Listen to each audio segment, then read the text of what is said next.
এবার শুরু হতে চলেছে দেশের সবচেয়ে বড় মোকদ্দমা আপকি আদালত রজত শর্মার সাথে।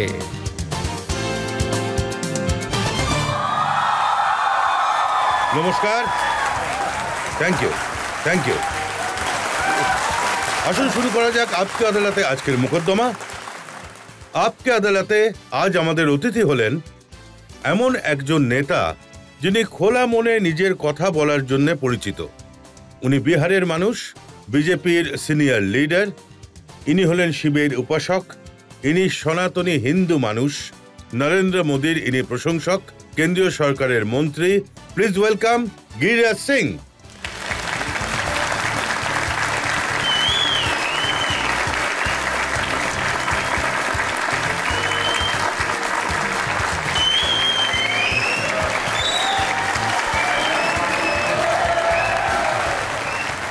আর এবার আমি আমন্ত্রণ জানাচ্ছি আপকি আদালতে আজকের জাজকে। আমাদের আজকের জাজ উনি সিনিয়র জার্নালিস্ট, এক বরিষ্ঠ সাংবাদিক, উনি লেখক এবং সমাজসেবকও বটে। Please welcome Sudhanshu Ranjan.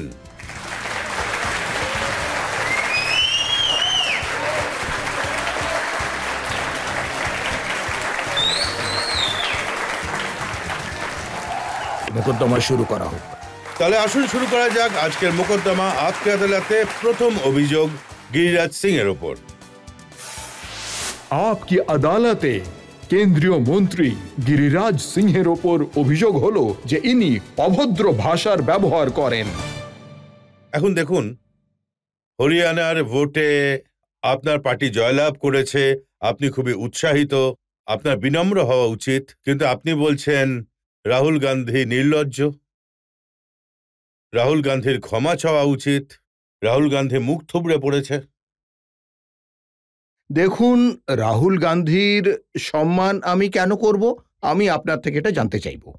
বিদেশে গিয়ে যে নিজের দেশকে গালিগালাজ করে সে নির্লজ্জ হবে না তো আর কি হবে বলুন?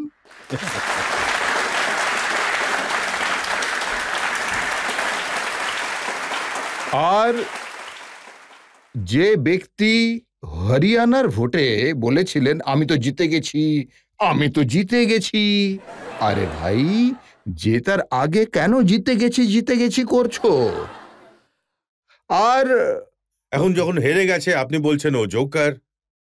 দেখুন, আপনি টোন করে বলেছেন ওকে লাল বাবুয়া। ওটার মানে কি? দেখুন, আমাদের গ্রামে বড় লোকের ছেলেরা যারা হয় তাকে লালবাবুয়া বলে ডাকা হয়, যার কোনো জ্ঞান ট্যান থাকে না। আর এরও তো জ্ঞান নেই।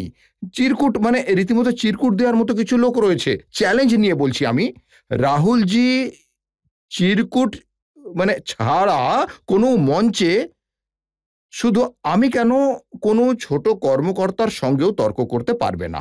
যে ব্যক্তি বলে আলু মানে ফ্যাক্টরিতে তৈরি হয়, আরে ভাই, আলু কখনো ফ্যাক্টরিতে তৈরি হয় নাকি? সবাই জানে ওটা খেতে হয়। আর উনি বললেন যে এবার জিলিপি ওই জিলিপি নাকি মেশিনে তৈরি হয়। আরে আমি হরিয়ানাতে জিলিপি ফ্যাক্টরি তৈরি করব, এবার বানাও ফ্যাক্টরি তুমি। দেখুন, উনি বলেছেন যে উনি যে গুহানাতে জিলিপি খেয়েছিলেন সেটা খুব টেস্টি ছিল, আর উনি ওনার বোনকে মেসেজ করেছিলেন যে এই জিলিপি আমি তোমার জন্য নিয়ে যাচ্ছি। আর তারপর বলেছিলেন যে এই জিলিপি যদি ফ্যাক্টরিতে তৈরি হয় 10,000 15,000 লোকের চাকরি হবে, প্রচুর অন্য সংস্থান হবে। আমি কি বলবো, আমি ছোটখাটো মানুষ, তো ওনার তো রানীর পেটে জন্ম হয়েছে না, তো আমি তো চাষির ঘরের ছেলে। ওনার জানা দরকার যে মানুষ এটাকে তৈরি করে। আপনি কখনো দেখেছেন মেশিনে করে মানে মানে জিলিপি বানানো হয়? কেউ দেখেছেন আপনারা? ওনার কোনো জ্ঞানগম্যি নেই। উনি প্রাইম মিনিস্টারের পদপ্রার্থী ছিলেন। আমি আপনাকে বলছি, উনি যদি গরুর পাল দেখেন, সেখানে যদি মেল আর ফিমেল মানে এড়ে আর গাভী থাকে, সেটাও উনি চিনতে পারবেন না।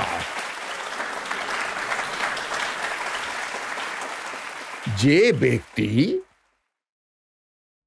দেশের হাল হকিকত জানেন না, তাকে লালবাবুয়া বলা হবে না তো কি বলা হবে? কিন্তু গিরিরাজজি, ওনার যে পার্টির লোকজন আছে, লোকসভা ভোটে যখন ওদের পার্টি 99 সিট জিতেছে, ওরা খুবই উৎসাহিত। হরিয়ানার ভোটে আমি দেখেছি কংগ্রেসের লোকজন বলছে রাহুল গান্ধী আসার আগে ওখানে ঝড় ছিল, এখন তো সাইক্লোন, আর ওই সাইক্লোনে বিজেপি উড়ে যাবে।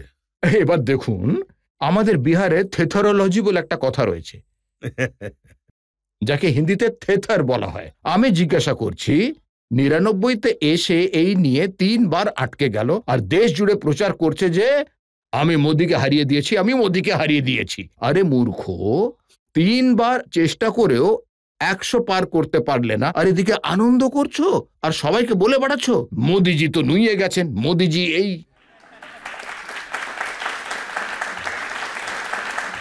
এটা তো উনি বলেছেন যে আমি পার্লামেন্টে মোদিজিকে খুব কাছ থেকে দেখি, উনি খুবই ভয়ে ভয়ে আছেন, আর মোদিজি সরকার চালাচ্ছেন না, আমরা বিরোধীরাই সরকারটা চালাচ্ছি।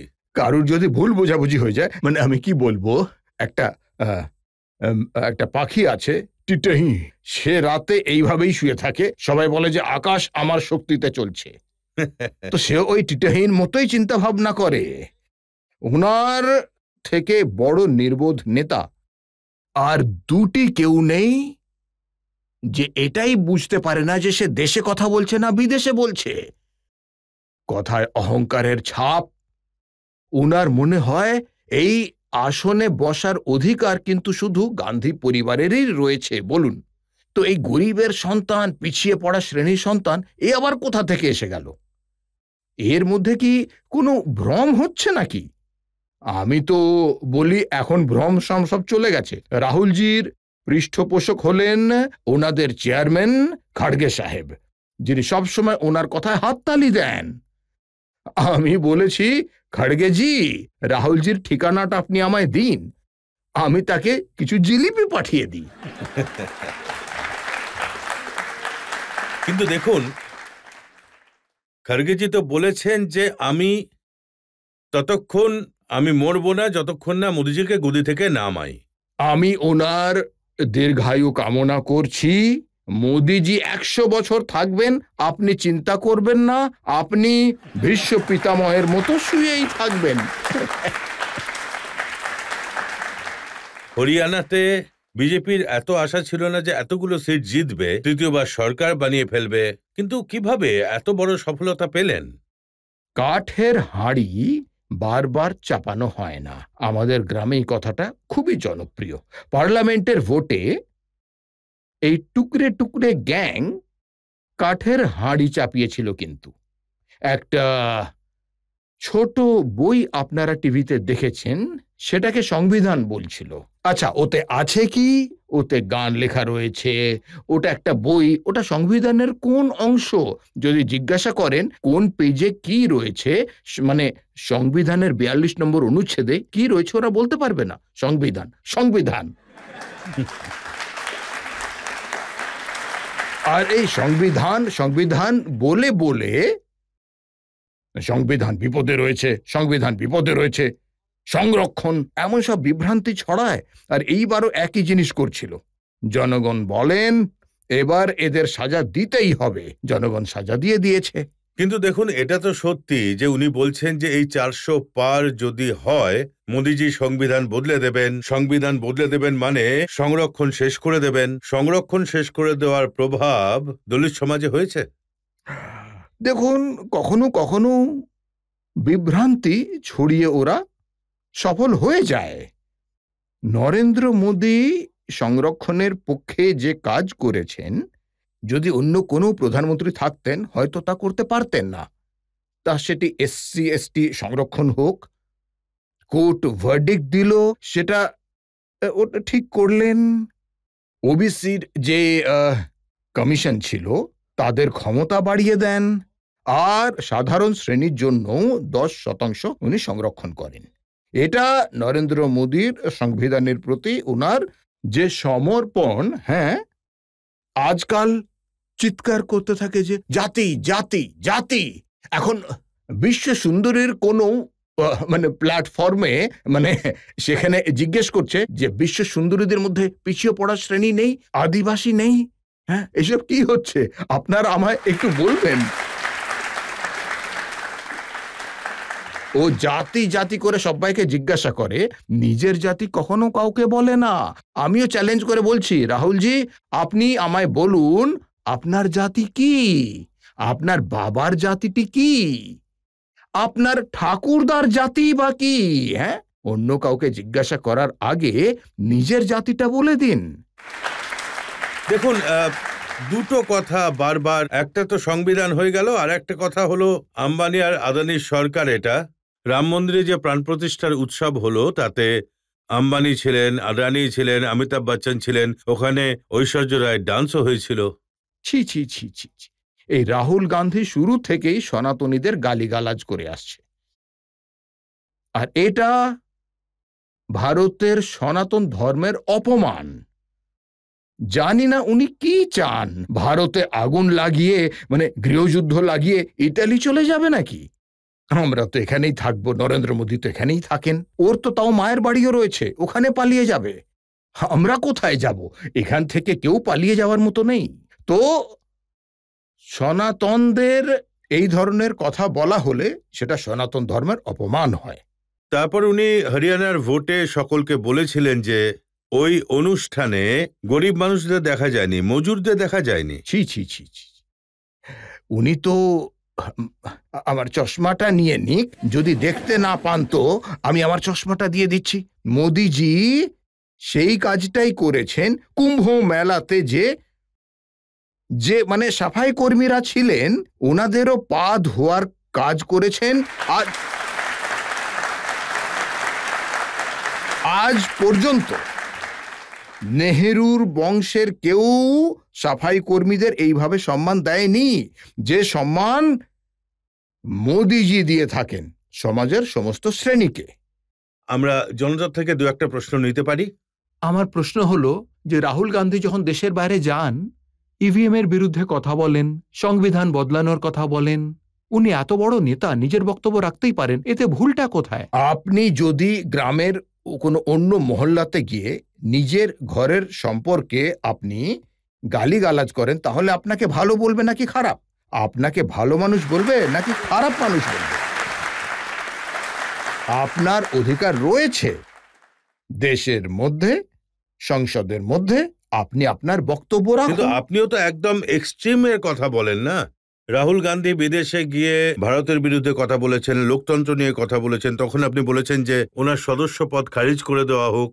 এইটা কি আইনের মধ্যে পড়ে? যেটা 1976 সালে এই দেশের একজন সাংসদ বিদেশে গিয়ে শ্রীমতী গান্ধীর নামে কিছু শব্দ বলেছিলেন। হ্যাঁ, আর সংসদে এসে এক মন্ত্রী, স্বর্গীয়, এখন আর সে বেঁচে নেই, উনি প্রস্তাব দিয়েছিলেন যে ইন্দিরা গান্ধী হিন্দুস্তানের মধ্যে কংগ্রেসের নেত্রী, কিন্তু বিদেশের কাছে উনি দেশের নেত্রী হয়ে যান।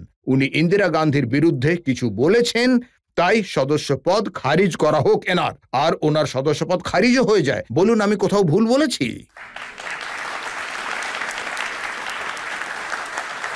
কিন্তু উনি বলেন যে যখন মোদিজি বাইরে যান, বাইরের কোনো দেশে, তো উনিও বিগত সরকারের বিরুদ্ধাচরণ করেন। না, মোদিজি কখনো বদনাম করেননি। মোদিজি নিজের সরকারের দেশের উপলব্ধির ব্যাপারে বলেন যে আজ এখানে ট্রেন, এই ধরনের ট্রেন চলছে, এই ধরনের সড়ক রয়েছে, আমরা ৭৪ থেকে ১৫০ মানে এয়ারপোর্ট তৈরি করে ফেলেছি, এইসব কথা বলেন। আর আজ আমি চ্যালেঞ্জ নিয়ে বলছি যে কোনো ভারতবাসী বিদেশে গেলে তার পাসপোর্টের ক্ষমতা মোদিজির জন্য তৈরি হয়েছে।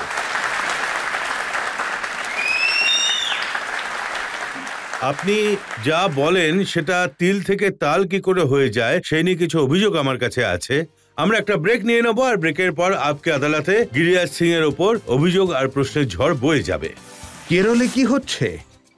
গোটা দেশে, আমার কনস্টিটিউয়েন্সিতে সাহেব, লাভ জিহাদ, এটা হচ্ছে গাজওয়ায়ে হিন্দের একটি পরিকল্পনা চলছে। তাহলে আমরা কেন বলবো না যে 1947 সালে এইসব লোককে যদি পাকিস্তান পাঠিয়ে দেওয়া হতো, তাহলে আমাদের দেশে এইসব কথাবার্তা হতো না। Welcome back. আপকে আদালতে আজ আমরা মোকদ্দমা চালাচ্ছি গিরিরাজ সিং এর ওপর। আপকে আদালতে পরবর্তী অভিযোগ। আপকি আদালতে কেন্দ্রীয় মন্ত্রী গিরিরাজ সিংহের ওপর অভিযোগ হলো যে ইনি রীতিমতো মুসলমানদের বিরুদ্ধে। গিরিরাজজি, জম্মু কাশ্মীরে ভোট হয়েছে, কিন্তু ভ্যালিতে বিজেপি কোনো সিট পায়নি, মুসলমানরা ভোট দেয়নি। তো সবাই এটাই বলছে, তার কারণ হলো এই যে গিরিরাজ সিং এর মতো নেতা প্রত্যেকটা কথায় হিন্দু মুসলমানদের লড়িয়ে দেয়। আমি আপনাকে বলছি, এটাকে একপাশে রেখে দিন। কাশ্মীরের যে পরিস্থিতি ছিল, সেখানে পাথরবাজদের প্রভাব ছিল, জঙ্গিদের প্রভাব ছিল। হ্যাঁ, কাশ্মীর যেতে মানুষ ভয় পেত। আজ মাননীয় মোদিজি ৩৭০ ধারা হটিয়ে দেওয়ার পর আজ লাল চৌকে মানুষ সাহস করে যেতে পারছেন, সেটা মোদিজির জন্যই। মোদিজির নীতির জন্যই কাশ্মীরে শান্তি আর উন্নয়ন এসেছে। আজ কত হোটেল খুলেছে, কত এমওইউ স্বাক্ষর হয়েছে, গ্রামের উন্নয়ন হয়েছে। হ্যাঁ, আমাদের আশা ছিল নরেন্দ্র মোদিজি পাথরবাজদেরও সরাবেন, শান্তি এনেছেন। কাশ্মীরকে যেভাবে কলঙ্কিত করেছিল কংগ্রেস, এইসব পাথরবাজদের প্রশ্রয় দিয়ে ফারুক আব্দুল্লাহ মানে মুফতি এইসব ব্যক্তি মিলে সেই সব কিছু শেষ করে দিয়েছেন। আশা করেছিলাম যে ওখানকার ভ্যালির মানুষও, মুসলমানরাও ভোট দেবেন। এখন ওনাদের ভাবতে হবে। ওরা বলছে যে বিকাশ হয়েছে, ওরা বলছে চিকিৎসার জন্য আমরা পয়সা পাই, হসপিটাল ভালো হয়েছে, রাস্তাঘাট ভালো হয়েছে, স্কুল ধীরে ধীরে এখন খুলছে, এখন বন্ধ খুব একটা হয় না, দোকানপাট খোলে, ওদের ব্যবসাও বাড়ছে। কিন্তু ওরা মোদিজিকে ভোট দেবে না, কারণ মোদিজি এই রাষ্ট্রটাকে যেন হিন্দু রাষ্ট্র না বানায়। এখন দেশের জনগণকে দেখতে হবে যে যারা বলছেন এত কিছু সুবিধে পান, কিন্তু তাও যদি মোদিজির সমর্থন না করেন, তাহলে দেশের পরিবেশ খারাপ করার কাজ কারা করছেন? ওয়েসির মতন লোকেরা করছেন, রাহুল গান্ধীর মতো লোকেরা, মদনির মতো লোকেরা করছেন। এরা একটি পরিবেশ খারাপ করার কাজ করছে। ওরা করছে না, আপনি করছেন। আপনি যেমন বলেন যে 1947-এ যদি সব মুসলমানদের পাকিস্তান পাঠিয়ে দেওয়া হতো, তাহলে আজকের ভারত অনেক ভালো হতো। আমি জোর গলায় এই কথাটা বলছি যে 1947 সালে দেশ ভাগ হয়েছে ধর্মের ভিত্তিতে হয়েছে। তো রাজ্যজি, আপনি বলুন হয়েছে কিনা? যখন ধর্মের ভিত্তিতে হলো, তখন পণ্ডিত নেহেরু যদি সমস্ত মুসলমানদের পাঠিয়ে দিতেন, তাহলে আজ না ওয়াকফ বোর্ডের জন্ম হতো, না ওয়েসির জন্ম হতো, না বুরহান বালার জন্ম হতো। আচ্ছা, লেবাননে মানে মরে নাসরুল্লাহ, আর পেট ব্যথা হয় কোথায়? না দিল্লিতে। কেন ভাই? কেন দাদা? আপনারা মুম্বাইতে জুলুস বের করছেন, ঠিক আছে, এখানকার সংবিধান অনুযায়ী দেখুন না। দেশে আমাদের মানে বিদেশ মন্ত্রী কি বলছে সেটা দেখুন না। তা নয় আপনারা সম্পর্ক রাখছেন ওই নাসরুল্লাহর সঙ্গে, বসরুল্লাহর সঙ্গে। হ্যাঁ, মানে সম্পর্ক রাখলে আমাদের তো সমস্যা হবেই। যারা খাবে এখানকার, গুণগান করবে অন্য জায়গার, তো এটা তো চলতে পারে না, এইটা চলতে পারে না। আপনার কথার উত্তরে মৌলানা আরশাদ মদনী বলেছেন যে দেখুন 20 কোটি মুসলমান আছে, এদেরকে কেউ বাড়ি ফিরিয়ে আনতে পারবে না। যদি কেউ এরকম কথা বলে তাহলে সে হলো জল্লাদ। দেশের কোনো মুসলমান আমাকে বলুক যে 47 থেকে এখনো অবধি আমাদের দেশের কোনো গ্রামে যে কোনো হিন্দু উনাদের তাজিয়াতে পাথর ছুঁড়েছে, বলুন আমায়। আমরা তো ছুঁড়িনি, কিন্তু যখন তাদের জনসংখ্যা 5% হয় তো কি বলে? কাকা চাচা বলে। হ্যাঁ, 10% হলে হাত এই রকম করা শুরু হয়, 15% হলে তখন লাভ জিহাদ শুরু হয়। যখন আমাদের রাম নবমীর যাত্রা বের হয়, হনুমান জয়ন্তীর, সরস্বতী পুজোর, কামার যাত্রা, তখন বলে আমাদের গলি দিয়ে যেতে দেব না, তখন তো আমার মনে আঘাত লাগেই যে এরা 1947 সালেই যদি চলে যেত তো এইগুলি হিন্দু মুসলমানদের মধ্যে খাদ হয়ে থাকতো না। তো আমি এর বিরোধিতা করবই। গিরিরাজ্যে এই সব কথা শুরু হয়েছে যখন নরেন্দ্র মোদী প্রধানমন্ত্রী হয়েছেন, অমিত শাহ হোম মিনিস্টার হয়েছেন, তখন থেকে এইসব ঝগড়া শুরু। না না, আমি দেশের সামনে আপকি আদালতে আপনাকেও বলছি, ইতিহাসের পাতা উল্টে দেখুন আপনি। যারা নরেন্দ্র মোদী অমিত শাহকে দোষী মনে করেন, 1926 সালে স্বামী শ্রদ্ধানন্দের হত্যা এই জন্য হয়েছিল যে উনি আর্য সমাজের ছিলেন আর ধার্মিকভাবে ঘরে ফেরাচ্ছিলেন, সেই জন্য ওনাকে হত্যা করা হয়েছিল।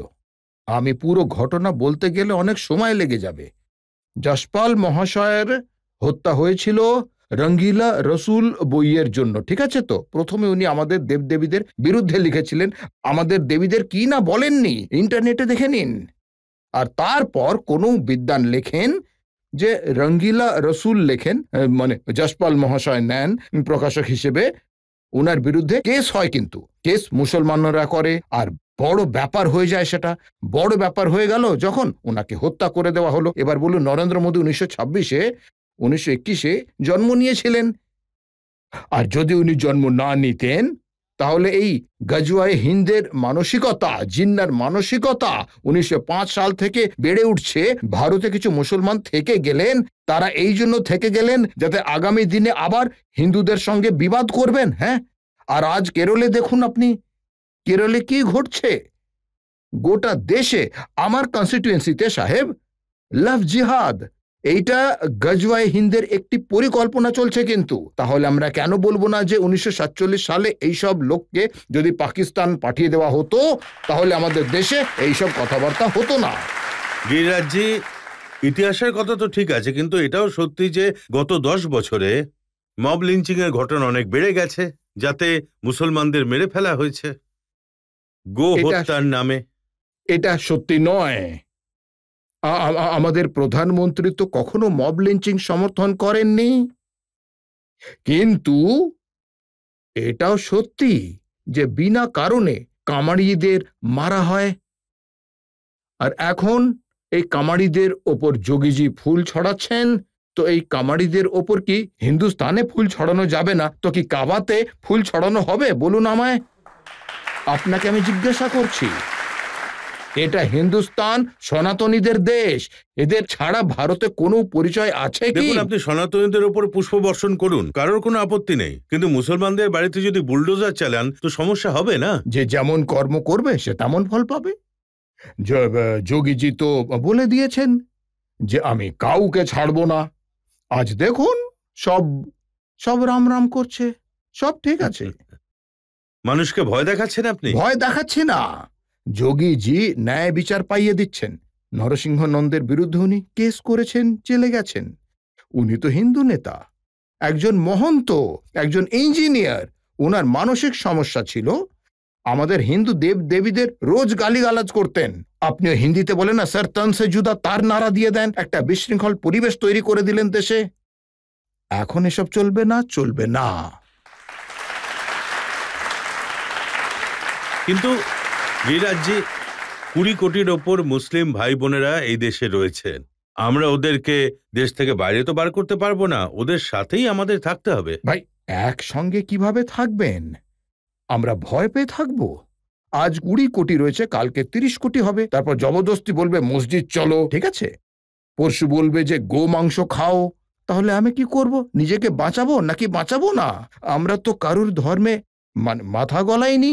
চ্যালেঞ্জ করে বলছি, আমরা কখনো পাথর ছুঁড়িনি। কোনো মুসলমান এসে বলুক। আমরা যখন মারিনি, তাহলে আমাদের যাত্রাতে আপনারা কেন পাথর ছোঁড়েন, তরবার চালান, গুলি চালান, কি না করেন? এসব যখন চালাবেন আমাদের তো ভাবতে হবে এইসব পীড়িতদের নিয়ে। নিজেকে রক্ষা তো করতে হবে।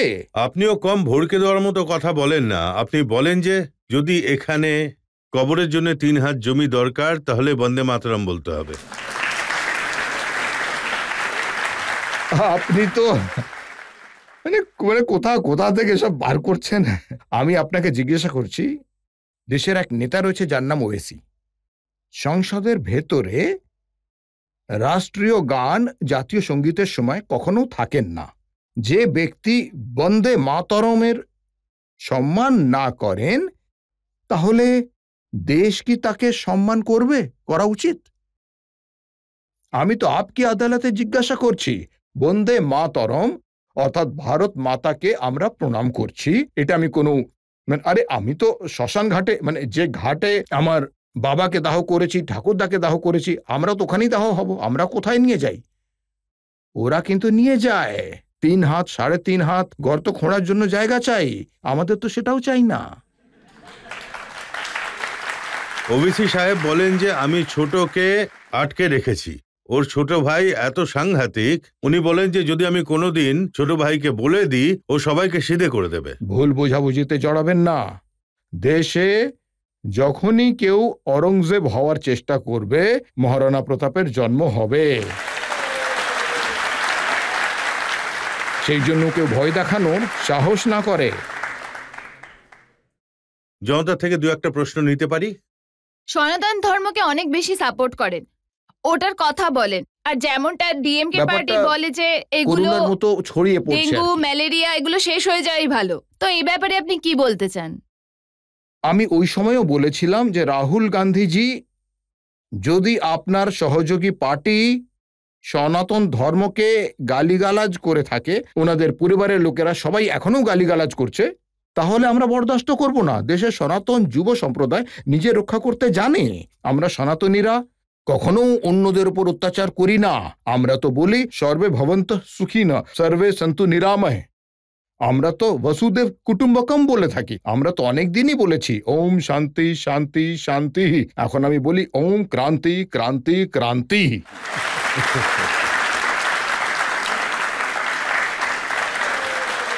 আপনাকে আমার প্রশ্ন হলো যে মুসলমানরা অনেক সন্তান জন্ম দেয় আর তারা সেটা এফোর্ডও করতে পারে, এতে আপনার প্রবলেম কোথায়? ওনার প্রশ্ন হলো এইটা যে বারবার এই কথা বলা হয় যে আমাদের যে মুসলিম পরিবারের লোকেরা রয়েছেন ওনাদের বাচ্চা কাচ্চা বেশি হয়, তো উনি বলছেন যে যদি বাচ্চা কাচ্চা বেশি হয়, ওদের ঘর বড় হয়, তাহলে আপনার কিসের সমস্যা? বিশ্বে আমাদের শুধুমাত্র 4% জল রয়েছে আর 2.5% জমি রয়েছে, আর প্রতি বছর আমরা অস্ট্রেলিয়ার সমান জনসংখ্যা বাচ্চা জন্ম দিচ্ছি।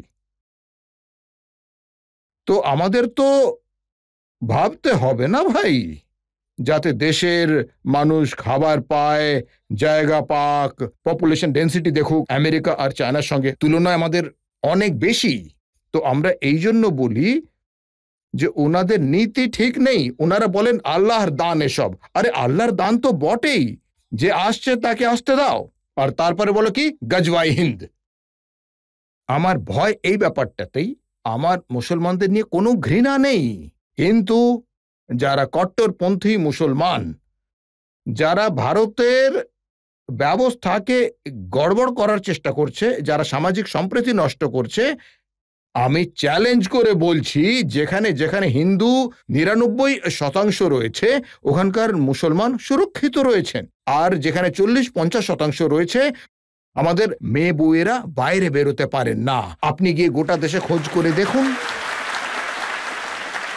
গিরাজি, আপনি বলছেন যে আপনি মুসলমানদের ঘৃণা করেন না, কিন্তু এটাও ঠিক আপনি মুসলমানদের ভালোবাসেন না। না, আমার অনেক ভালোবাসা রয়েছে। আমাদের শাহনওয়াজ হোসেন আমার খুব ভালো বন্ধু। যাদের ভালোবাসেন তাদের ব্যাপারে এই কথা বলে যাদের ঘৃণা করেন তাদের আপনি কি বলবেন? না, যাকে ঘৃণা করি তার জন্য টিট ফর ট্যাট করব, যে যেমন তার সঙ্গে তেমন।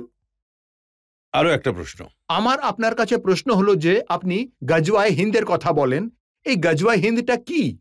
হ্যাঁ, এই গজওয়াই হিন্দ হলো যে 1947 সালে জিন্না নিয়ে চলে গেলেন আর ভারতকে গজওয়াই হিন্দ মানে ভারতকে আমরা মুসলিম রাষ্ট্র বানাবো।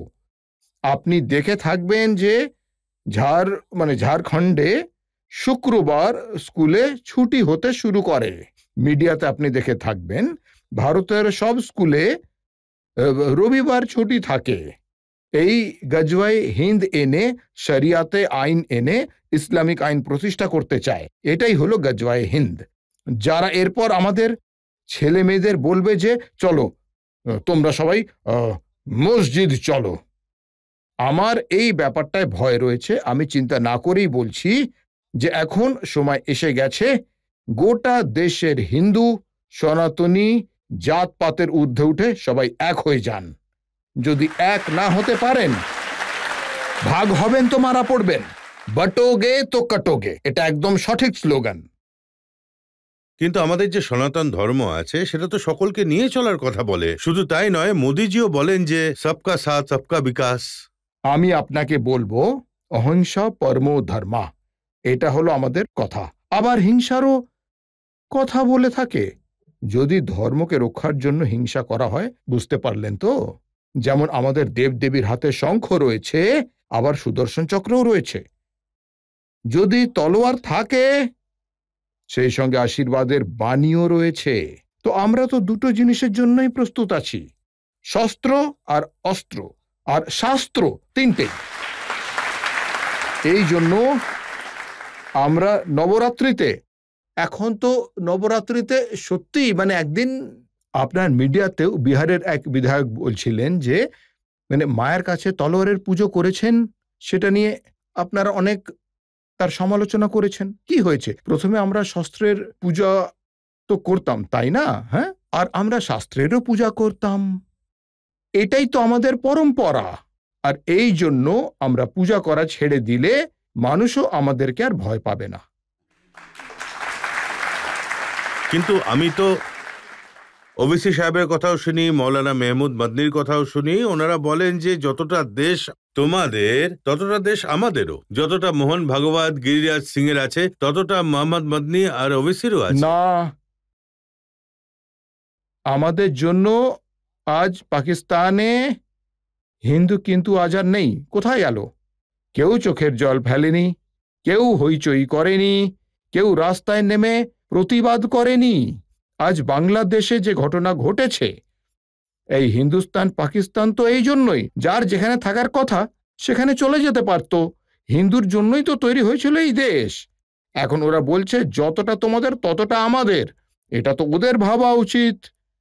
আমি বলছি না যে নেই, কিন্তু আপনি যখন থাকছেন তো সামাজিক সম্প্রীতি মেনেই থাকতে হবে। তো আমাদের চোখ রাঙাবেন, আমাদের কামারে পাথর ছুঁড়বেন আর বলবেন যে আমারও অধিকার রয়েছে, এমনটা তো চলতে পারে না।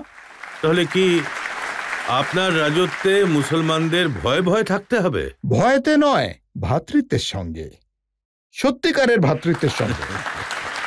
ভ্রাতৃত্ব। এই সমাজবাদী লোকজন বলেন কি গঙ্গা যমুনা সংস্কৃতি।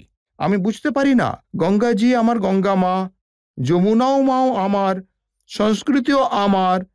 তো এই গঙ্গা যমুনা আর আমাদের সংস্কৃতি নাকি আমরা ইরান বা অন্য কোথা থেকে নিয়ে এসেছি এটা। তো এই গঙ্গা যমুনা সংস্কৃতি অন্যদের শিখতে হবে নাকি আমাদের শিখতে হবে? আমি তো শুধু এটাই জিজ্ঞাসা করছি। কিন্তু আপনি তো বলেন যে এরা অরঙ্গজেবের সন্তান, বাবরের সন্তান। ভারতে যত মানুষ রয়েছেন যে কোনো ধর্মের, মুসলমান হোক হিন্দু, সবাই একই বংশধর। মুঘলরা তো আক্রমণকারী ছিল। মুঘলদের আমরা পূজা করতে পারবো না, মুঘলদের আমরা সম্মানের চোখে দেখতেও পারবো না। ওই 700 বছরের কথা যখন এরা শুধু বলে, তখন আমার কেন খারাপ লাগবে না? 800 বছর আমরা রাজত্ব করেছি, আগামী দিনও আমরা রাজত্ব করব। এই 800 বছরের ইতিহাস ভারতের ইতিহাস নয়, ভারতের ইতিহাস 5000 বছরের ইতিহাস। ভারতের সনাতনীরা এই দেশে রাজত্ব করেছেন। দেখুন, আপনি এমন কথা বলেন, তখন আবার যে মুসলিম নেতারা আছেন, মৌলবীরা আছেন, তারপর মুসলমান সমাজ পুরো উল্টো তীর ছোড়ে আপনাদের দিকে। আমরা ওদের আরতি করলেও ওরা তবু আমাদের ভোট দেবে না। আমায় আজ কাশ্মীরের কথা আপনি বললেন, আমি আগেও বলেছি মোদিজি কাশ্মীরের উন্নতির জন্য কোনো চেষ্টা ত্রুটি রেখেছিলেন কি?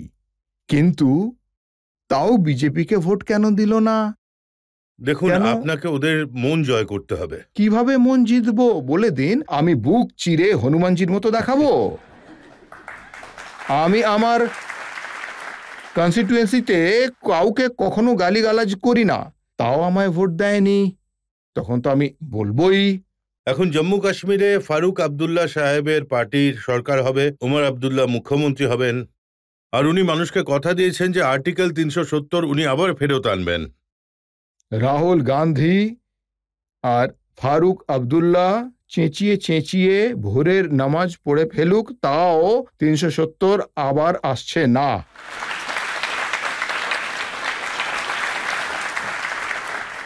এখানে আরো একটা ব্রেক নিয়ে নেব, আর ব্রেকের পর আপকে আদালতে গিরিরাজ সিং এর ওপর প্রশ্ন আর অভিযোগের ঝড় বয়ে যাবে। যত বম ডিসপোজ হয়, যত মডিউল ধরা পড়ে, ঠিক আছে, আমি বলছি না যে সব মুসলমান জঙ্গি, কিন্তু জঙ্গি হানায় ধরা পড়া 99% আপনি আমায় বলুন মুসলমানই কেন হয়?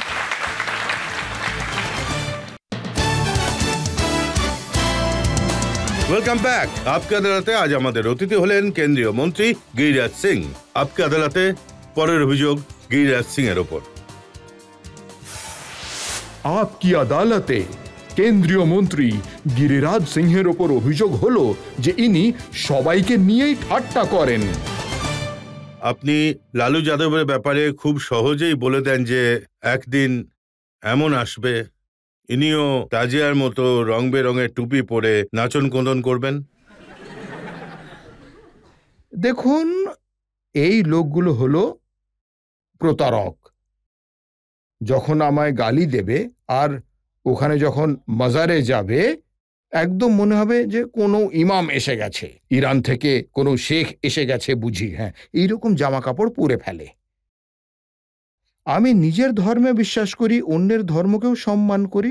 নাটক করার কোনো দরকার নেই এখানে। লালুজি ভোট পেতে নাটক করেন, এই জন্য আমি এইসব কথা বলি, এইটাই কারণ। কিন্তু আপনার কি মনে হয় না এর দ্বারা সমাজে একটা দেয়াল তৈরি হবে? আপনি বলেন যে তেহরানের মতো মাথায় ঝুড়ি নিয়ে এরা যায়। আমি সত্যি বলছি, প্রত্যেক ব্যক্তির নিজের ধর্মকে সম্মান করা, অন্যের ধর্মকেও সম্মান করা উচিত। কিন্তু এটা কোন ধর্ম যে আমাকে লোক দেখাতে হবে ভোটের জন্য? যখন কথা হবে আমি ওনার সঙ্গে দাঁড়িয়ে নাসরুল্লাহর জন্য গোটা শহরে স্লোগান ওঠে, তো আমি সেটা জাস্টিফাই করব? এটা কি ধরনের নীতি? এরা সেই ধরনের লোক।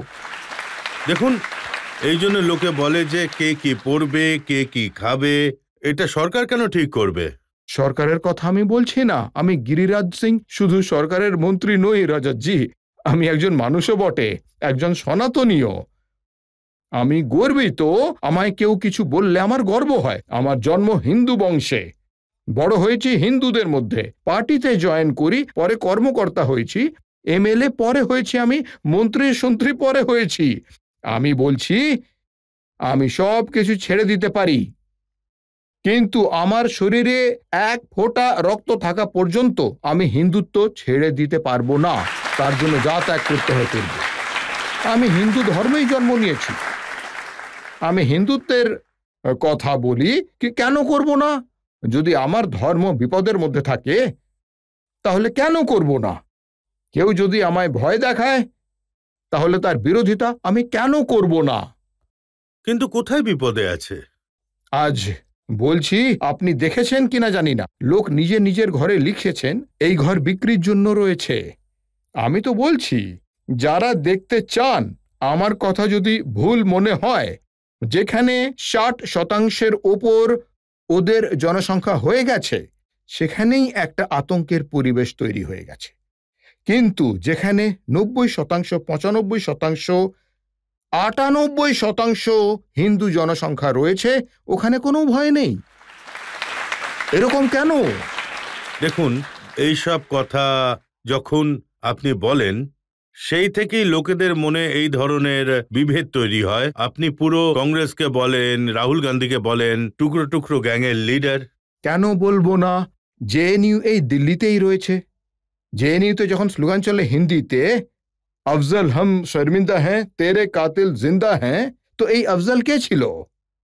যে আমাদের লোকসভাতে অ্যাটাক করানোর মাস্টার মাইন্ড ছিল। আর ওখানে গিয়ে রাহুল গান্ধী তাদের সমর্থনে ভাষণ দেন। তো যে এই টুকরে টুকরে গ্যাং এরা নয় তো আর কি?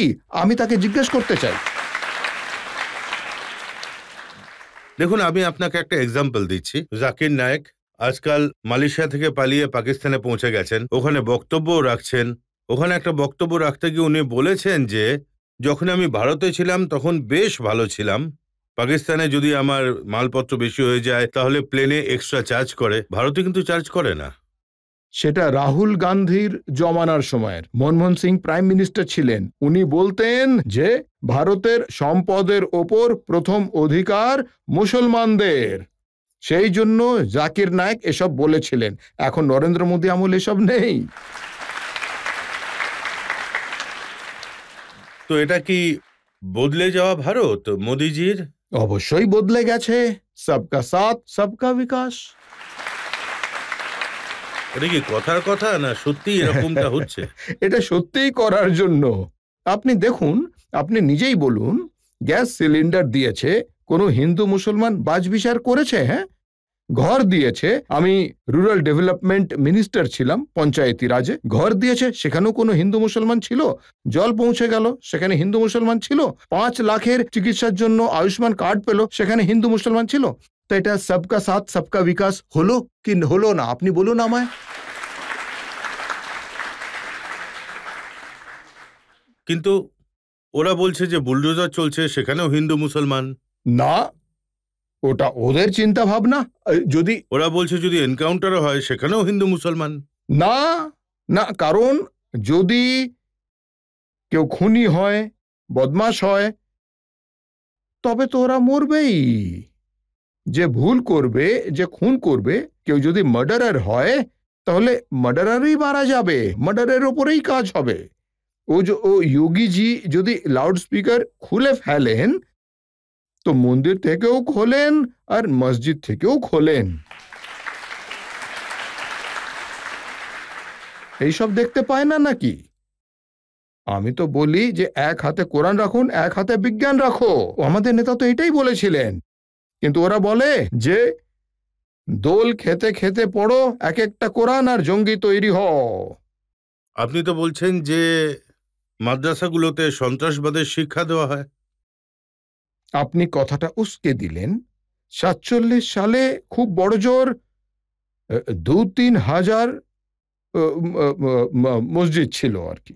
আজ 3 লাখের ওপর হয়ে গেছে। যতটা বাংলাদেশ বর্ডার রয়েছে, নেপাল বর্ডার রয়েছে, অবৈধভাবে গুজিয়ে গেছে। এদিকে যোগীজি এখন মাদ্রাসা নিয়ে সমীক্ষা করেন, সেখানে কত অবৈধ বেরিয়েছে জানেন আপনি? 500-র বেশি অবৈধ মাদ্রাসা বেরিয়েছে।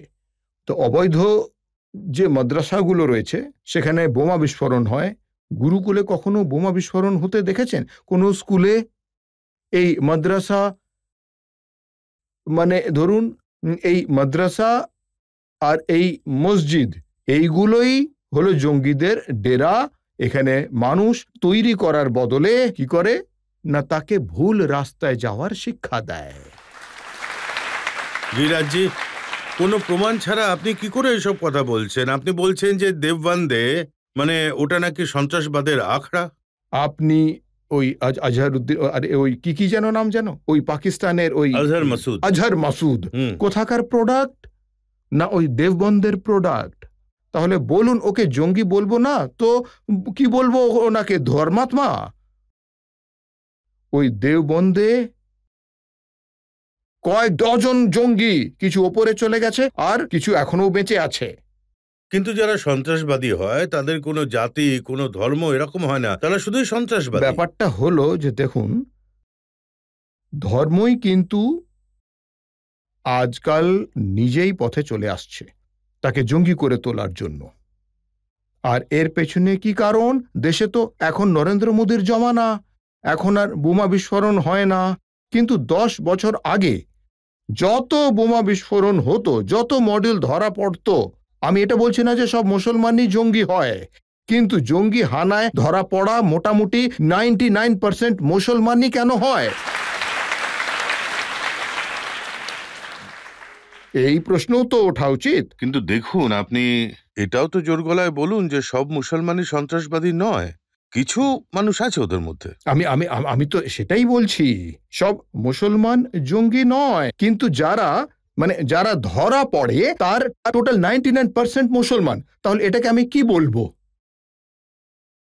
এটাকে কি বলবো? কিন্তু যারা ভালো কাজ করছে তাদের তো একটু তারিফ করতে তাদের পারেন প্রশংসা তো আপনারা। করি আমি। যারা ভালো কাজ করেন, যারা ভালো মানুষ, তাদের প্রণামও করি। তো আমি কিছু ভালো মানুষ পাঠাবো আপনার কাছে। অবশ্যই পাঠাবেন, আমি ওনাদের সম্মান করব।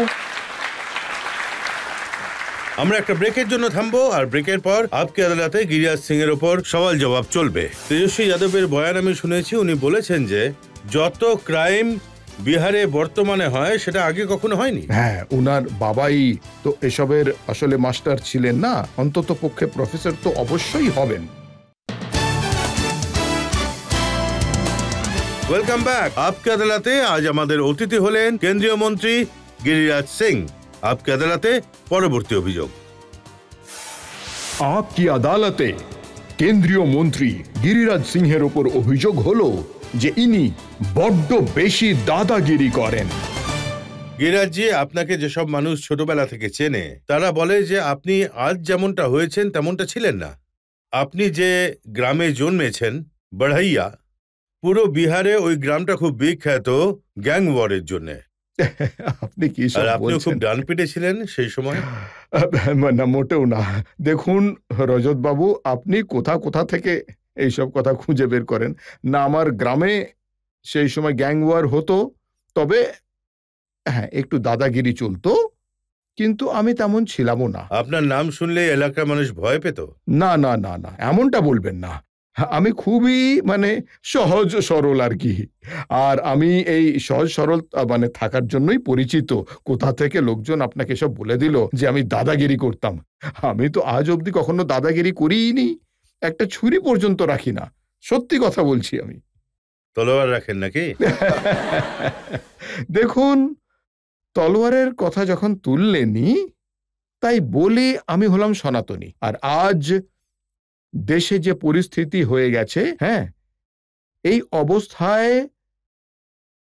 আমি সবার কাছে প্রার্থনা করব যে দেবদেবীর হাতে আমাদের অস্ত্রও রয়েছে আর শাস্ত্রও রয়েছে, আমরা দুটোরই উপাসক। সেই জন্য আমি বলি প্রত্যেক সনাতনের ঘরে শস্ত্র আর শাস্ত্র দুটোই রাখা উচিত।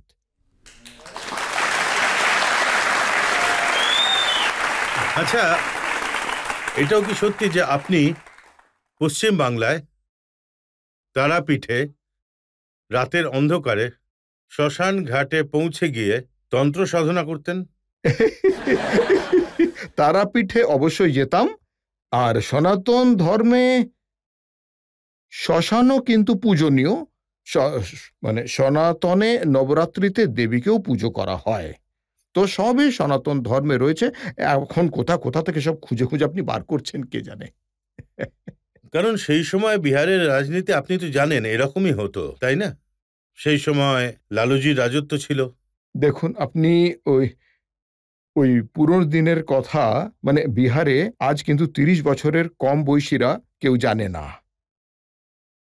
লালুজি বিহারের পরিস্থিতি এমন করে তুলেছিল যে বাবা মায়ের ভরসা হতো না যে তাদের ছেলে সন্ধ্যার পর ঠিকভাবে ঘরে ফিরবে কি ফিরবে না।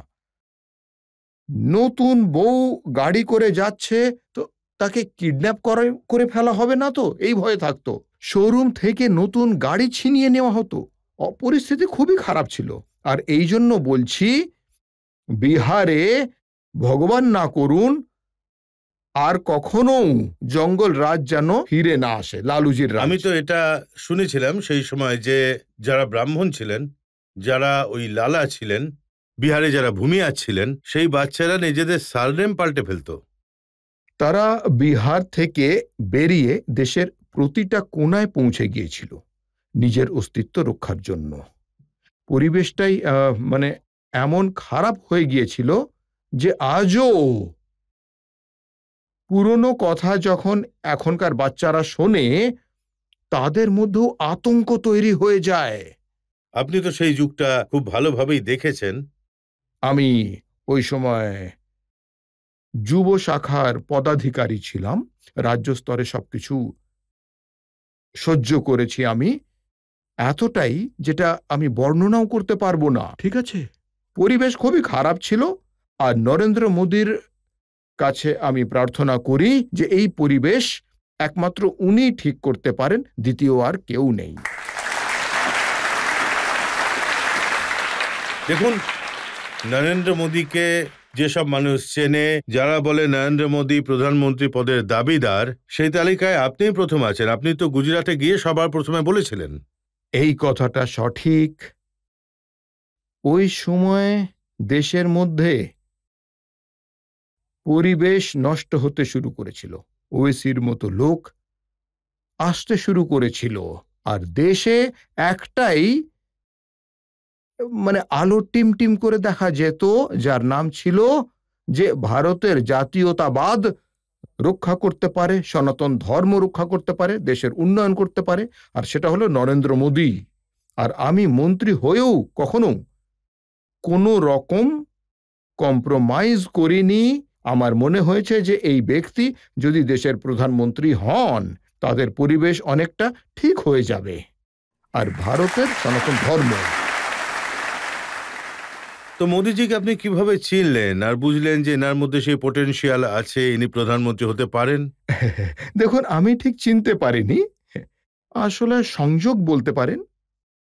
বিহারে ওই সময় আমি মন্ত্রী ছিলাম, নীতিশজি আমার মুখ্যমন্ত্রী ছিলেন, ওনার আর নীতিশ কুমারজির ফটো লাগানো ছিল, আজও আছে। আর গোটা পার্টির রাষ্ট্রীয় কার্য সমিতি বসেছিল, ঠিক আছে, তো কেউ কিছু বলছিল না। হ্যাঁ, আমি ওই দিনও বলি যে ও আমাদের দেশের নেতা, আমাদের ভবিষ্যৎ। আর সেই দিন থেকে আমি প্রতিনিয়ত মানতে থাকি, আর আজ আমার সেই ভাবনা কিন্তু সত্যি হয়েছে যে আজ দেশের নরেন্দ্র মোদীজি বিবেকানন্দের কথা সারা বিশ্বে এমন একটা উচ্চতায় নিয়ে গেছেন, যেটা কল্পনায় কখনো না ভারতবাসী ভেবেছিল, না বিশ্ববাসী ভেবেছিল।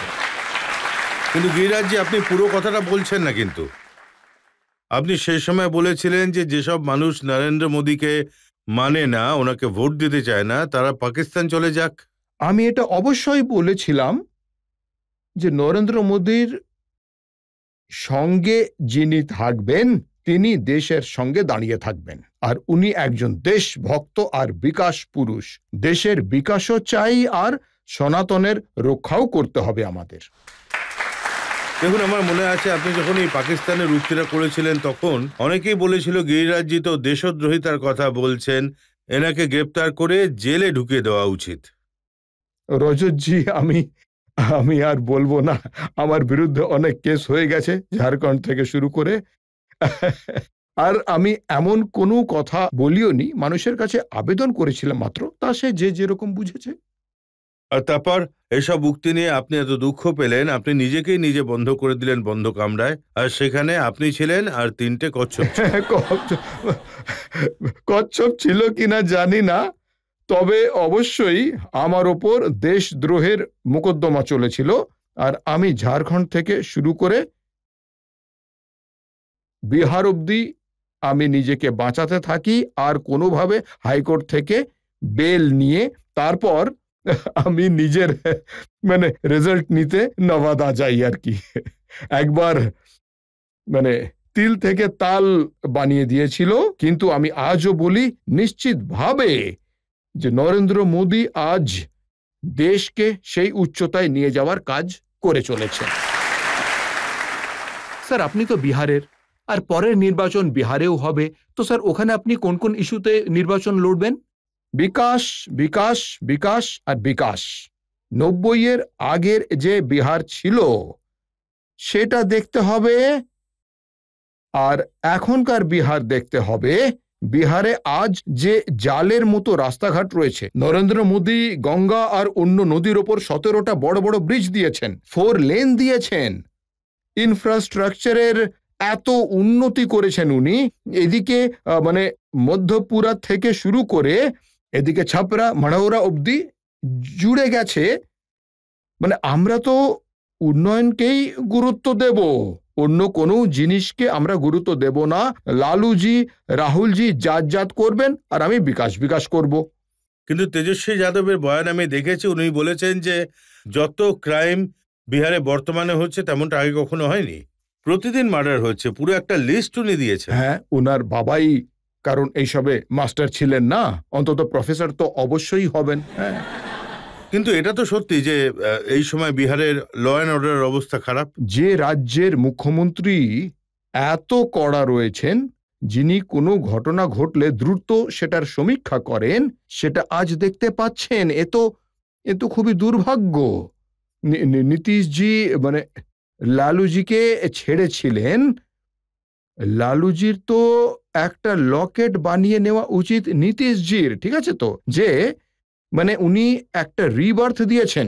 আর যে কারণে যখন যখন উনি ছিলেন অপরাধকে কিন্তু আড়াল করার চেষ্টা করেছেন, আর আজ অপরাধীকে আড়াল করা ব্যক্তি আজ অপরাধ নিয়েই কথাবার্তা বলছে। আপনি বলুন দেখি এটা কি ব্যাপার? কিন্তু একসময় আপনি তো বলেছিলেন নীতিশ কুমার লালুজিকে এই বলে ভয় দেখাতেন যে আমি বাপের বাড়ি চলে যাব।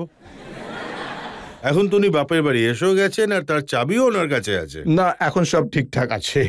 এখন নীতিশজি মানে বলেই দিয়েছেন আর কি। আর ঠিকঠাকই থাকবেন, আবার নতুন করে পাল্টি খাবেন না। না, একদম। উনি অনেক মঞ্চেই এটা বলেছেন যে আমার ভুল হয়েছে, আর উনি যখন বলছেন তো রাজ্যের জনগণ ওনার উপর ভরসা করছে। আমরা একটা ব্রেক নিয়ে নেব, আর ব্রেকের পর শুনবো আপকে আদালতে আজকের জাজের ফয়সালা, আজকের মোকদ্দমা।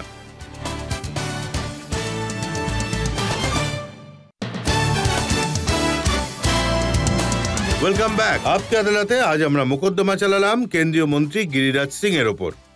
জিজ্ঞেস করলাম ওনার বিবাদ ভরা বয়ানগুলোর ব্যাপারে, জিজ্ঞেস করলাম বিহারের ব্যাপারে, গজবা হিন্দের স্লোগানের ব্যাপারে, আর ওনার কন্ট্রোভার্সিয়াল বয়ানগুলোর ব্যাপারে। আপকে আদালতে এখন সময় জাজের সিদ্ধান্তের। এই যে আজকে রজত শর্মা বাবু অভিযান চালালেন গিরিরাজ সিংহের ওপরে, সেটা মানে সেসব অভিযোগগুলো খুবই দক্ষতার সাথে রজত শর্মা বাবু আপনি অভিযোগগুলো করলেন। তা গিরিরাজ বাবু খুবই সাবধানতায় এই সব অভিযোগগুলির বিরুদ্ধে নিজের রক্ষণ করলেন, কেন্দ্রীয় সরকারেরও আর বিজেপিরও রক্ষণ করলেন, দক্ষভাবে করলেন। তো আপনার দেওয়া উত্তরের প্রশংসা এই আদালত করছে। আর যে আপনি শুরুতে মানে কিছু কথা এমন আছে যেই ব্যাপারে এই আদালত কিছু পরামর্শ দিতে চায়। অভিযোগগুলো খুব একটা গুরুতর নয় যদিও, আর আপনি গঙ্গা যমুনা সংস্কৃতির কথাও বলেছেন, তো সেটা তো নিশ্চিতভাবেই ভারতেরই সংস্কৃতি। আর তার অর্থ এটাই হলো যে বিভিন্ন ধারা এই ভারতবর্ষেই এসে এক জায়গায় মিলে যায়, আর এই ভারতে কোনো রকম বিভেদ থাকে না। তো এই আদালত আপনাকে এই পরামর্শ দিতে চায় যে এই গঙ্গা যমুনা সংস্কৃতিকে আপনি এই ভারতবর্ষে বাঁচিয়ে রাখতে সাহায্য করুন, আর ভবিষ্যতেও যেন তা হয়। আর এই আদালত আপনাকে সসম্মানে মুক্ত করে দিচ্ছে।